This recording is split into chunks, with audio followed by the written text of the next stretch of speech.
예수님께서 승천하실 때 제자들에게 하신 마지막 지상 명령은 바로 너희는 가서 모든 민족을 제자로 삼아 아버지와 아들과 성령의 이름으로 세례를 베풀고 내가 너희에게 분부한 모든 것을 가르쳐 지키게 하라라는 명령이었습니다.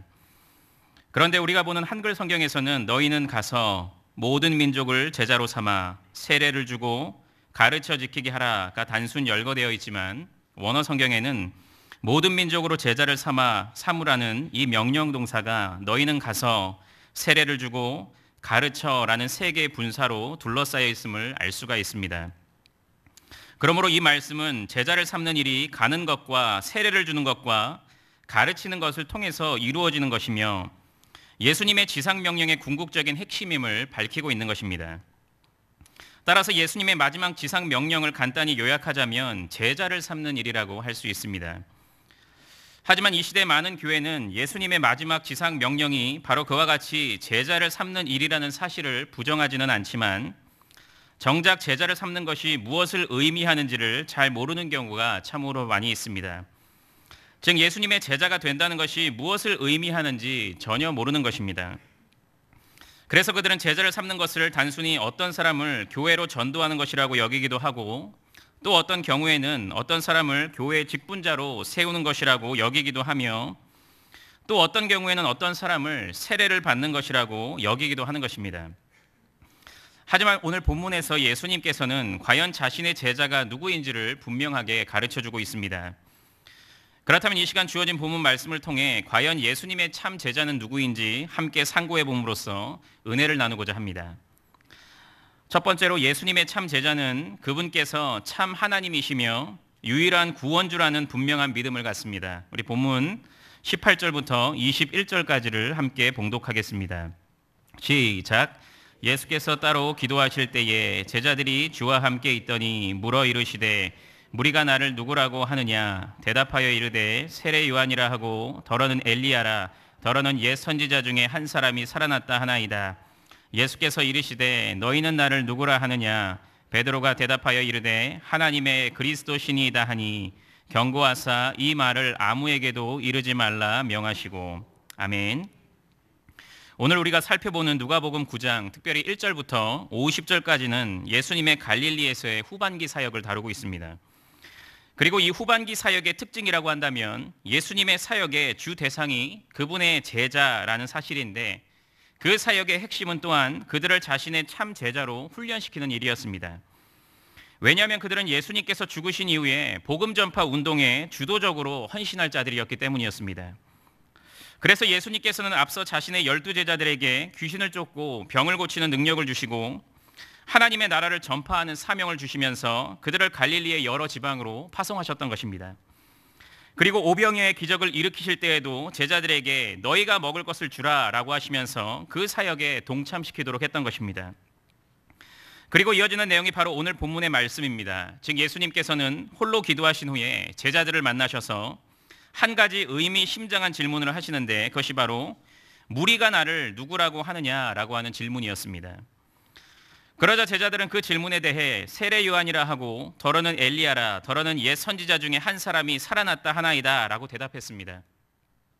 여기 언급된 세례 요한과 엘리야는 당시 유대인들이 가장 존경했던 인물로서 또다시 이 세상에 올 것이라고 기대되었던 선지자였습니다.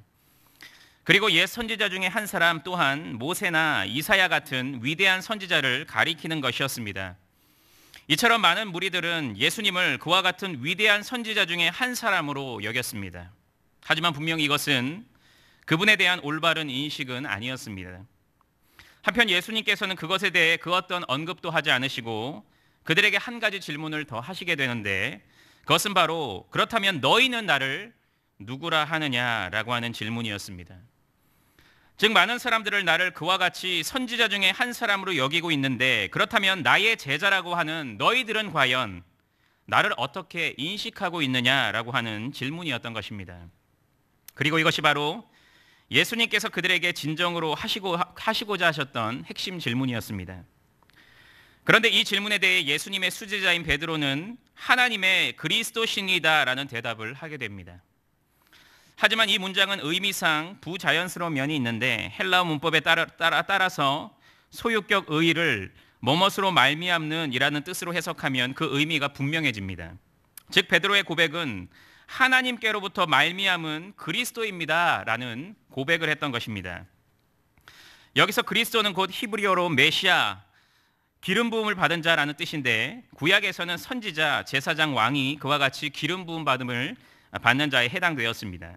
그런데 베드로는 여기에 영어 더에 해당되는 헬라어 정관사 톤을 붙임으로써 예수님께서 바로 그 그리스도 곧 절대적 기름 부음을 받은 자라고 말했던 것입니다. 즉 이것은 예수님께서 구약의 많은 선지자들로부터 예언된 바로 그 메시아 곧 구원주로서 하나님의 구원 계획을 완성하기 위해 선지자와 제사장과 왕적 직무를 맡게 되었다는 뜻인 것입니다. 그리고 그는 실로 하나님의 말씀을 백성에게 선포하는 선지자로 친히 희생제물이 되심으로써 하나님과 인간 사이를 중보하는 제사장으로 교회와 온 세상을 다스리시는 왕으로서의 사명을 감당하시게 됩니다. 또한 베드로는 예수님께서 하나님의 곧 하나님께로부터 말미암은이라고 했는데 이것은 예수님의 신적 속성을 강조하는 말씀으로서 그분께서 바로 하나님의 아들로서 참 하나님이시다라는 의미인 것입니다. 그러므로 그의 고백 곧 하나님의 그리스도신이다라는 고백은 간단히 말하면 이렇습니다. 하나님께서 참 하나님이시며 유일한 구원주가 되신다라고 하는 의미입니다. 그리고 예수님께서는 베드로의 이 고백을 기뻐하셨는데 본문에는 등장하지 않지만 이 본문의 병행 구절이라고 할 수 있는 마태복음 16장 17절에서 이 고백을 한 베드로를 향해서 예수님께서 내가 복이 있도다라고 말씀하신 것으로 모아서 우리는 알 수 있습니다. 그런데 예수님께서는 베드로를 그와 같이 칭찬하신 이후에 많은 사람들이 그와 같은 고백을 할 수 있도록 힘써 전해라 라고 말씀하지 않으시고 참으로 뜻밖의 경고의 말씀을 하시는데 그것은 곧 이 말을 아무에게도 이르지 말라라고 하는 명령이었습니다. 그렇다면 예수님께서는 왜 그와 같이 말씀하셨던 것이겠습니까? 그것은 바로 예수님께서 많은 사람들이 자신에 대해서 잘못 인식하는 것을 원치 않으셨기 때문이었습니다. 즉 당시 유대인들은 정치적 메시아 곧 현재 로마의 압제에서 자신들을 해방시켜주고 온 세상을 통치할 힘있고 능력 있는 메시아를 기다리고 있었는데 예수님께서는 자신이 그와 같은 메시아로 인식되는 것을 조금도 원치 않으셨던 것입니다. 왜냐하면 예수님께서는 한 민족의 정치적 야망을 실현시키기 위해 온 난세의 영웅으로 이 땅에 오신 것이 결코 아니라 온 인류의 죄 문제를 해결해 주시기 위해 오신 구세주로서 이 땅에 오신 것이기 때문이었습니다. 이처럼 하나님의 참제자는 예수님께서 누구이신가에 대한 분명한 인식을 가지고 있습니다. 즉 그들은 그분을 다른 많은 사람들처럼 그저 탁월하고 위대한 어떤 사람 정도로 여기는 것이 결코 아니고 참 하나님이시고 유일한 구원주로 인식하는 것입니다. 이것이 바로 참제자의 가장 기본적이면서도 중요한 자격 요건인 것입니다. 제가 미국에서 교회를 다닐 때 한 형을 알게 되었는데 그 형은 교회 일에 굉장히 열심이었습니다. 즉 그 형은 교회 모든 행사에 적극적으로 참석했고 여러 직분을 맞아서 섬겼으며 많은 사람들을 전도했습니다. 그래서 많은 사람들에게 칭찬을 받기도 하고 도전을 주었습니다. 그야말로 모든 사람들에게 신실한 그리스도인으로서 더 나아가 그분의 충성스러운 제자로서 여겨졌습니다. 그런데 그 형은 이제 때가 되어서 한국으로 돌아가게 됐고 취업 준비로 바쁜 나날을 보내게 되면서 점점 교회를 멀리하기 시작했습니다. 그리고 끝내는 아예 교회의 발걸음을 그만두게 되었습니다. 이 일은 저에게 신앙생활이 무엇인지 특별히 그분의 제자가 된다는 것이 진정 무엇인지를 다시 한번 진지하게 생각하는 계기가 되었습니다. 그리고 제자도의 진정한 의미를 재정립하는 시간이 되었습니다. 그렇다면 그 형은 왜 그렇게 되었을까요? 그것은 다름 아닌 그의 신앙 때문이었습니다. 즉 그는 애초부터 믿음이 없었던 것입니다. 다시 말해서 그 형은 겉으로 보기에는 신실하고 충성스러운 그리스도인처럼 그분의 제자처럼 보였지만 실상 예수님이 누구이신지 전혀 알지 못했던 것입니다. 그리고 그 상태로 교회 생활에 그 누구보다 열심을 내었던 것입니다. 그리고 많은 사람들에게 칭찬도 받았던 것입니다.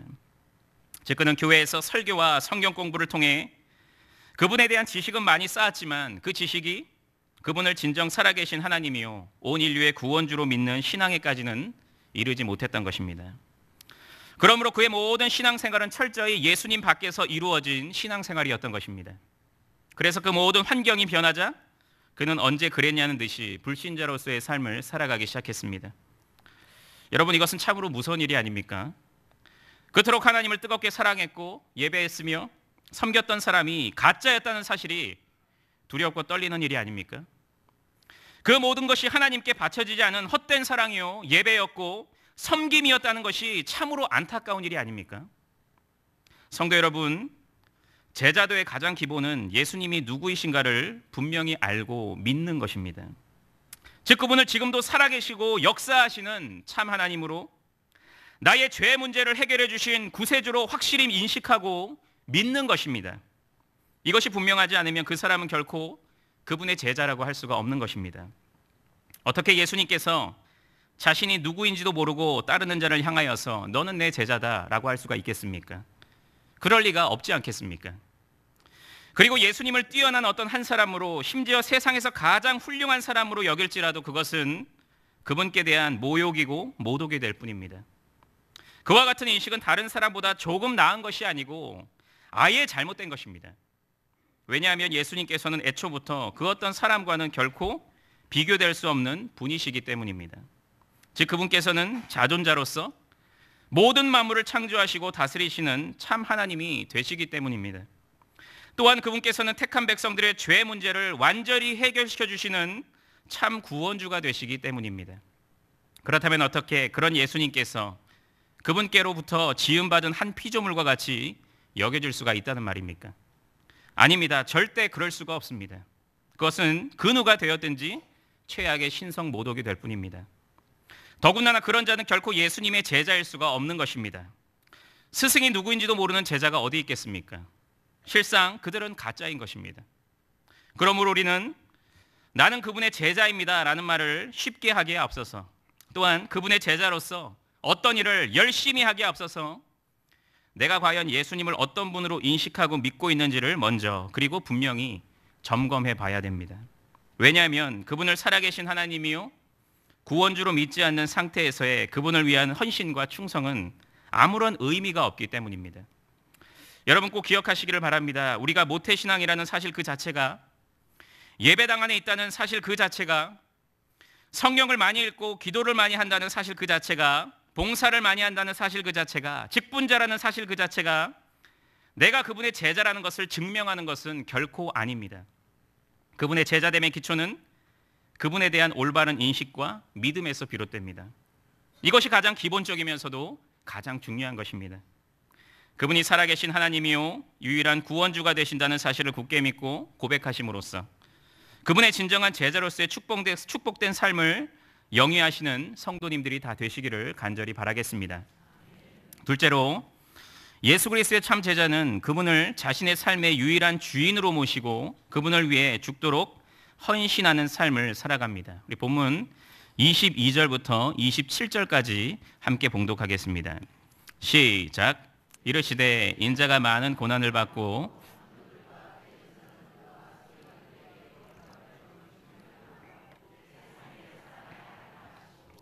또 무리에게 이르시되 아무든지 나를 따라 자기를 부인하고 날마다 제 십자가를 지고 나를 따를 것이니라. 누구든지 제 목숨을 구원하고자 하면 잃을 것이요 누구든지 나를 위하여 제 목숨을 잃으면 구원하리라. 사람이 만일 온 천하를 얻고도 자기를 잃든지 빼앗기든지 하면 무엇이 유익하리요? 누구든지 인자도 자기와 아버지와 거룩한 천사들의 영광으로 올 때에 그 사람을 부끄러워하리라. 내가 참으로 너희에게 이르노니 여기 서 있는 사람 중에 죽기 전에 하나님의 나라를 볼 자들도 있느니라. 아멘. 우리는 앞서 베드로가 예수님께서는 참 하나님이시고 유일한 구원주가 되십니다 라고 하는 올바른 신앙 고백을 했음을 살펴보았습니다. 그리고 그것이 바로 그분의 진정한 제자로서의 가장 먼저 된 자격임을 살펴보았습니다. 하지만 예수님께서는 그와 같은 고백을 들으신 이후 그의 제자들에게 한 가지 충격적인 사실을 말씀하시는데, 그것은 곧 본문 22절의 말씀대로 인자가 많은 고난을 받고 장로들과 대제사장들과 서기관들에게 버림받아 죽임을 당하고 제3일에 살아나야 하리라 라고 하는 예언의 말씀이었습니다. 그런데 이 말씀을 들은 제자들은 그야말로 충격에 휩싸이게 되었습니다. 왜냐하면 그들은 예수님께서 참 하나님이 되시고 구원주가 되신다는 사실은 잘 알고 있었지만 그분께서 고난을 받고 심지어 죽임을 당하게 된다는 사실은 전혀 예상하지 못하고 있었기 때문입니다. 즉 그들은 영광 받으시는 인자의 모습은 알고 있었지만 고난 받으시는 인자의 모습은 상상도 하지 못하고 있었던 것입니다. 그런데 이 사실은 그들에게 충격을 넘어서 분노가 되었습니다. 본문에 또 다른 병행 구절인 마가복음 8장 32절에서는 제자들의 그와 같은 심정을 잘 묘사하고 있는데 본문은 베드로가 예수를 붙들고 항변하매라고 기록하고 있습니다. 여기서 항변했다는 것은 꾸짖었다라는 표현으로서 이것은 그가 예수님의 죽음을 강력히 반대하고 나섰다는 것을 의미하는 것입니다. 그렇다면 베드로는 왜 그와 같이 예수님께 화를 내면서 절대 그와 같은 일이 벌어질 수 없습니다라고 그분을 비난했던 것이겠습니까? 앞서 베드로는 예수님을 향해 멋진 신앙의 고백을 했던 사람이 아닙니까? 그것은 바로 그가 예수님을 향해 잘못된 기대감을 갖고 있었기 때문이었습니다. 즉 그는 평생 예수님의 뒤만 바짝 쫓아가면 그 또한 그분의 영광에 영원히 동참할 수 있을 것이라고 생각했던 것입니다.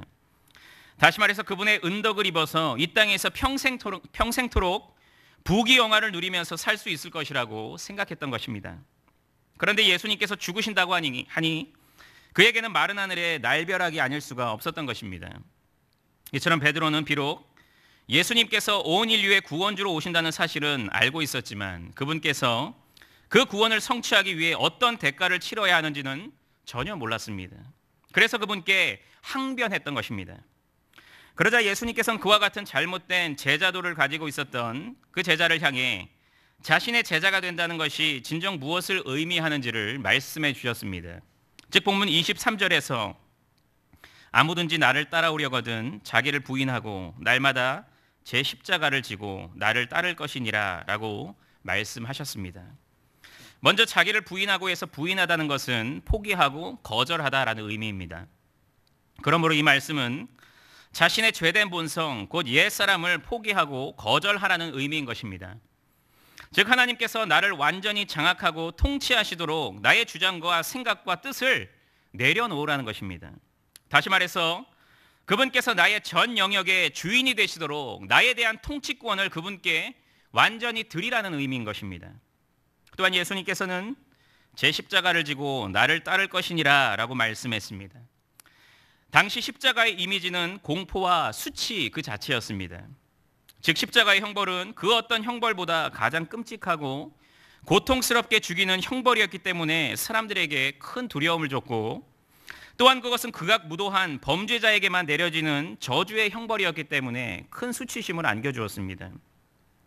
그렇다면 이 말씀은 무엇을 의미하는 것입니까? 그것은 바로 예수님을 위해서 살게 될 때, 곧 그분을 따르게 될 때 필연적으로 고난과 어려움을 만나게 되는데 그것을 기꺼이 감당하라고 하는 것입니다.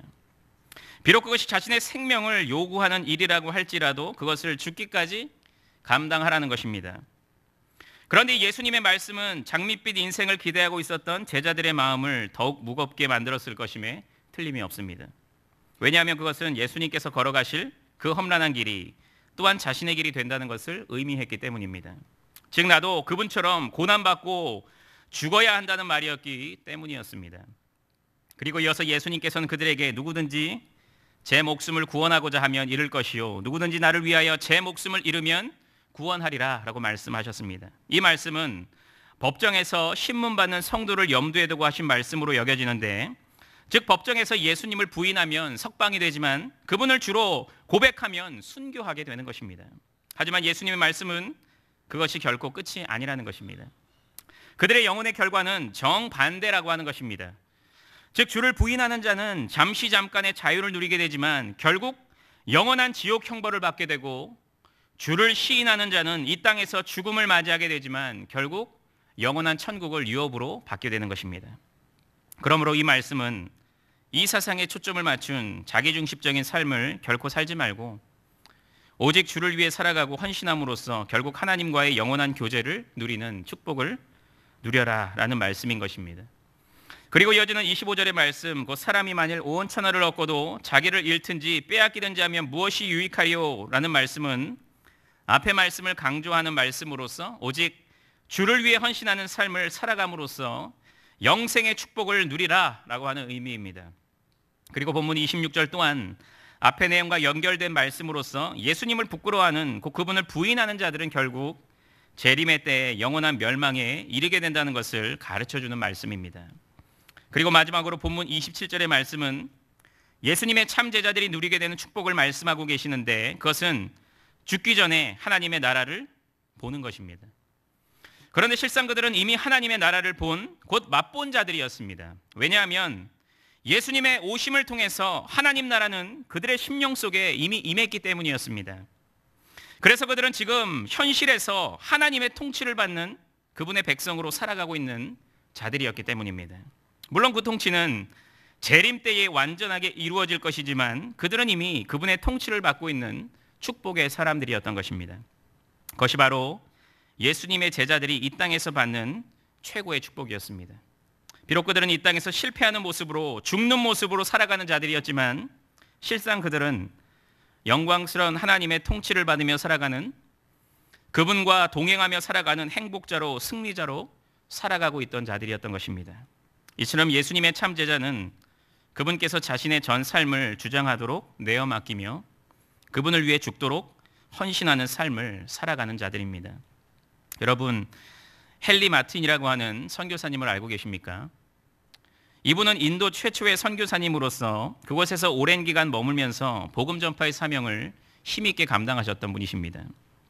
그런데 그는 그와 같은 섬김의 삶을 이미 산 이후에 페르시아, 현재 이란으로 가겠다는 계획을 공공연하게 발표하시게 됩니다. 왜냐하면 하나님께서 그에게 신약 성경과 시편을 페르시아어로 번역해야 한다는 사명을 주셨기 때문입니다. 하지만 사람들은 그를 만류했습니다. 왜냐하면 그는 이미 늙은 노인이었고 그 길은 노새를 타고 이동하기에는 너무 덥고 멀며 험한 길이었기 때문입니다. 하지만 그는 그것에 개의치 않고 페르시아어를 배운 이후에 9개월 만에 신약 성경 전체와 시편을 번역하게 됩니다. 그리고 페르시아 국왕에게 성경 인쇄와 배포를 위한 허락을 받고자 960km나 떨어진 테헤란으로 떠나게 됩니다. 하지만 그는 그곳에서 허무하게도 그 허락을 받지 못하게 되면서 또다시 640km를 여행하여 영국 대사에게 가서 소개장을 받은 후에 또다시 테헤란으로 향하게 됩니다. 그리고 그는 그와 같은 긴 수고 끝에 국왕의 승인을 받게 되고 본격적으로 성경 인쇄와 배포를 시작하게 됩니다. 하지만 그는 그것에 너무 많은 기력을 소진한 터라 열흘 뒤에 숨을 거두게 됩니다. 그런데 그는 숨을 거두기 전에 그의 일기에 이런 글을 남겼다고 합니다. 과수원에 앉아 감미로운 위로와 평안을 누리며 나의 하나님에 대해서 생각했다. 고독 속에서 나의 벗, 나의 친구, 나의 위로자이신 그분을 생각했다라고 말했다고 합니다. 이처럼 그는 진정한 제자도에 몰두해 있던 사람이었습니다. 즉 그는 분명한 목적 의식에 사로잡혀서 자기 목숨을 돌보지 않았던 것입니다. 다시 말해서 그는 하나님의 복음 전파 사명을 위해서 자신의 삶 전체를 아낌없이 드렸던 것입니다. 그리고 결국 그분의 생명을 그분께 바쳤던 것입니다. 이것이 바로 예수님의 참 제자의 모습입니다. 즉 그분을 쫓는 사람은 참 제자의 삶에는 대충, 적당히, 정도껏이라는 단어는 없습니다. 자신의 전부를 그분께 드립니다. 자신에게 필요한 것들을 다 제쳐준 이후에 남은 것을 가지고 그분께 드리지 않습니다. 자신에게 가장 귀한 것, 소중한 것을 그분께 가장 먼저 기쁨으로 드립니다. 그리고 그들은 그러면서도 헛된 기대감에 부풀어 있지도 않습니다. 즉 내가 예수님을 위해서, 교회를 위해서 이렇게까지 헌신했는데 그 하나님께서 나에게 큰 복을 주시겠지 하는 기대를 갖지 않습니다. 즉 그들은 주님을 위한 자신의 헌신을 자녀의 대학 문제, 남편의 승진 문제, 자신의 사업의 번창의 문제와 결부시키지 않습니다. 그래서 그들은 그것이 조금 잘 되지 않더라도 내가 이렇게까지 했는데 라고 하면서 하나님을 원망하지도 않습니다. 그들은 그저 예수님께서 자신에게 베풀어 주신 크신 사랑과 은혜에 감사하는 가운데 그분께서 걸어가신 십자가의 길을 묵묵히 걸어갑니다. 즉 그분께 자신의 모든 삶의 통치권을 끊임없이 바치며 그분을 위해 살게 될 때 겪게 되는 그 어떤 고난까지도 기꺼이 감수해내는 것입니다. 그리고 그들은 자신이 이미 하나님 나라의 백성이 되었다는 그 사실에 감사하면서 그것으로 인해 최고의 기쁨과 만족을 누립니다. 즉 그들은 예수님의 십자가 대속의 은혜로 하나님과 화목하게 되었고 더 나아가서 그분의 자녀가 되었다는 사실로 인해 진정으로 감격해합니다. 그리고 그분과 영원한 교제를 나눌 마지막 날을 고대하며 계속해서 그 십자가의 길을 걸어갑니다. 이것이 바로 예수님의 참 제자의 모습입니다. 성도 여러분, 그렇다면 우리는 예수님의 제자라고 할 수가 있습니까? 우리는 그분께서 걸어가신 십자가의 길을 걸어가고 있습니까? 아니면 그분을 이용해서 넓고 영광스러운 길만을 가기를 바라고 있습니까? 미국의 제26대 대통령인 시어도 루즈벨트 대통령은 이런 말을 남겼습니다. 그 이름을 기억할 가치가 있는 사람 가운데 편안한 삶을 산 사람은 아무도 없습니다 라고 얘기했습니다. 여러분, 하물며 그분의 생명책에 기록된 우리이겠습니까? 그분의 제자로 부름받은 우리이겠습니까? 주님이 우리를 자신의 제자로 부르실 때 분명히 편안한 삶으로 부르시지 않으셨습니다. 그것은 고난의 길이고 죽음의 길입니다. 예수 그리스도의 참 제자는 그분께 자신을 다스리는 통치권을 온전히 내어드리고 그분을 위해 자신의 모든 삶을 아낌없이 바치는 자임을 기억하심으로써, 또한 그러한 삶을 날마다 살아가심으로써 그분의 참 제자로 살아가시는 성도님들이 다 되시기를 간절히 바라겠습니다. 경행의 성도 여러분, 그리고 오늘 헌신을 다짐하시는 제49에서 50일 여전도회 회원 여러분, 우리가 잘 알고 있는 존 스토트 목사님은 그의 책 제자도 마지막 문장에서 모든 제자도의 기본은 예수님을 합당한 호칭으로 부를 뿐 아니라 그분의 가르침을 따르고 그분의 명령에 순종하겠다는 우리의 결단이다 라고 말했습니다. 그런데 이것은 바로 우리가 나눈 오늘 설교의 요약이라고 할 수가 있습니다. 즉, 예수님의 진정한 제자는 그분을 단순히 어떤 뛰어난 한 사람으로 인식하는 것이 아니라 그분을 참 하나님이요 구원주로 인식합니다. 즉, 그분을 하나님의 그리스도로 인식하는 것입니다. 그리고 그렇게 고백합니다. 또한 예수님의 진정한 제자는 그분의 가르침을 따르고 그분의 명령에 순종하는데 그것은 곧 자기를 부인하고 자기 십자가를 지는 삶입니다. 즉, 그들은 날마다 자신의 옛사람을 죽이는 동시에 그분의 통치를 받기를 즐거워하고 기뻐합니다. 또한 그들은 주님을 위해 그 어떤 고난도 기꺼이 감수해냅니다. 오히려 그것을 자신의 면류관으로 여기는 자들이 바로 그런 자입니다. 그리고 그들은 현재 자신이 그분의 통치 아래 있음을 최고의 축복으로 여기며 그 통치가 완전하게 임할 마지막 날을 갈망하며 이 땅에서 순례자요 나그네의 삶에 충실합니다. 이것이 바로 그분의 참 제자의 모습인 것입니다. 그런 의미에서 보자면 그분의 제자가 되는 것은 결코 쉬운 일이 아닙니다. 그냥 예배당에 앉아있다고 해서, 설교를 몇 번 들었다고 해서, 성경 공부를 수차례 했다고 해서, 기도했다고 해서 자동적으로 되는 것이 아닙니다. 그것은 오직 성령의 능력으로 가능합니다. 그래서 오늘 본문의 병행 구절인 마태복음 16장에서는 베드로가 주는 그리스도시요 살아계신 하나님의 아들이시니다 라는 멋진 신앙 고백을 했을 때 예수님께서는 이를 내게 알게 한 이는 혈육이 아니요 하늘에 계신 내 아버지시니라 라고 말씀하셨던 것입니다. 그리고 갈라디아서 5장 16절에서는 너희는 성령을 따라 행하라 그리하면 육체의 욕심을 이루지 아니하리라 라고 말씀하셨던 것입니다. 그러므로 우리가 예수님의 진정한 제자로서의 삶을 살 수 있는 것은 오직 성령께서 우리를 주장하실 때 비로소 가능한 것입니다.